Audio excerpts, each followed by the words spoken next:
नमस्कार, नवभारत टाइम्स में आपका स्वागत है। आपके साथ मैं हूं विनीत त्रिपाठी। उत्तर प्रदेश में कांवड़ यात्रा के दौरान दुकानदारों से नेम प्लेट लगाने का आदेश हुआ था। इस आदेश पर पूरे देश में विवाद हुआ। तमाम राजनीतिक दलों ने इसका विरोध किया। अब ये मामला अमेरिका तक जा पहुंचा है। अमेरिकी विदेश मंत्रालय ने इस पर बयान भी जारी कर दिया है। नेम प्लेट वाले आदेश पर यूपी सरकार का तर्क था कि कांवड़ यात्रा के दौरान कांवड़ियों की शुद्धता भंग न हो, इसलिए ऐसा फैसला लिया जा रहा है। दुकानदारों ने तुरंत इस पर अमल करते हुए खासतौर से वेस्टर्न यूपी के दुकानदारों ने अपना नाम दुकान का बदल दिया। विवाद बढ़ा तो मामला सुप्रीम कोर्ट पहुंच गया। उत्तराखंड और उत्तर प्रदेश प्रशासन के आदेश पर सुप्रीम कोर्ट ने अंतरिम रोक लगा दी। जस्टिस ऋषिकेश रॉय और जस्टिस SVN भट्टी की 2 जजों वाली पीठ ने आदेश दिया है। इसके साथ ही पीठ ने कांवड़ यात्रा के मार्ग पर दुकानदारों के नाम सार्वजनिक करने के संबंध में उत्तराखंड, उत्तर प्रदेश और मध्य प्रदेश सरकार को नोटिस भी जारी की।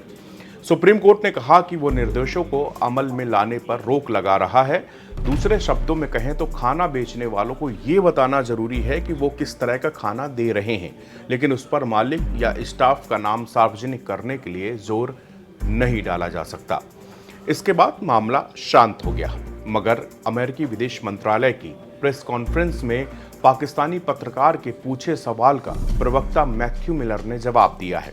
पाकिस्तानी पत्रकार ने कांवड़ यात्रा के दौरान दुकानदारों को नाम लिखने के दिए आदेश को लेकर अमेरिकी विदेश मंत्रालय के प्रवक्ता मैथ्यू मिलर से सवाल किया था। मैथ्यू मिलर ने जवाब दिया कि हमने इस बारे में रिपोर्ट्स देखी हैं। हमने उन रिपोर्ट्स को भी देखा है जिसमें 22 जुलाई को भारत के सुप्रीम कोर्ट ने उस आदेश पर रोक लगा दी है, इसलिए वह आदेश अभी प्रभावी नहीं है। उन्होंने कहा कि हम विश्व में सभी लोगों के लिए धर्म और विश्वास की स्वतंत्रता के अधिकार के प्रति सम्मान को बढ़ावा देने और उसका सम्मान करने के लिए प्रतिबद्ध हैं। उन्होंने कहा कि सभी धर्म के लोगों के साथ समान व्यवहार को लेकर हमने भारतीय समकक्षों के साथ में बातचीत भी की है। कांवड़ यात्रा मार्ग पर दुकानदारों के नाम सार्वजनिक करने के दिशा निर्देशों पर कांग्रेस, तृणमूल कांग्रेस और समाजवादी पार्टी के नेताओं ने आपत्ति जताते हुए संबंधित राज्यों की सरकार की निंदा की थी और इसे एक विभाजनकारी कदम भी बताया था।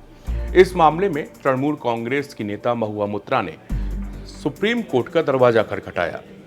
उनकी ओर से कोर्ट में senior advocate Abhishek Manu Singhvi, association for protection of civil rights की तरफ से सीनियर एडवोकेट CU सिंह और याचिकाकर्ता अपूर्वानंद और आकार पटेल की तरफ से हुज़ैफा अहमदी कोर्ट में पेश हुए, लेकिन संबंधित राज्यों की तरफ से कोई भी वकील कोर्ट में मौजूद नहीं था।